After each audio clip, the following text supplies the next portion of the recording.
Out today, men in the African American community made a statement. Things need to change, and the racial and gang violence in their community needs to stop. KGW's Christine Pitawanich was at the meeting, and Christine, a couple of hundred people came out today for this.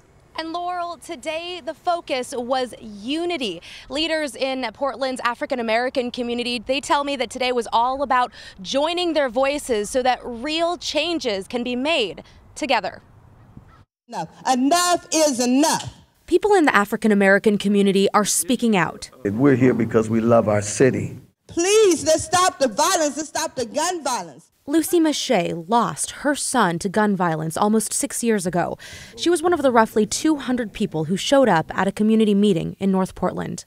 So part of coming together today is about seeing if we can get back to a unified voice around some of these challenges that are in front of us. One of the community's largest challenges: violence. We're not only here to speak against the racial violence, we're also here to speak against the gang violence that is plaguing our community.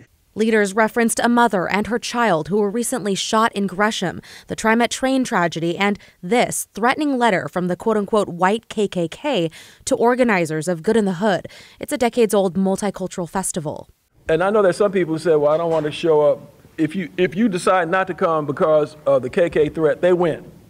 Hands down, they win, we lose. White supremacy will not win. We are not going back. We are not going back. Leaders also addressed increasing access to housing, education, and jobs. They hope their neighbors are on board. And when things have happened in the black community, historically, it's because black folks have come together and unified around a common theme, a common goal, and a common strategy, and we think it's time to get back to that.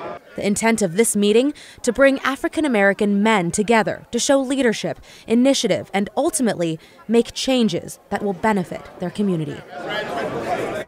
As you may have seen in that last shot, Multnomah County Commissioner Loretta Smith also attended. She says it is so important to make sure that kids have jobs. Organizers tell me they intend to have another meeting a little bit down the road soon. And as for that multicultural festival, Good in the Hood, plans are for it to proceed as planned this weekend. Back to you.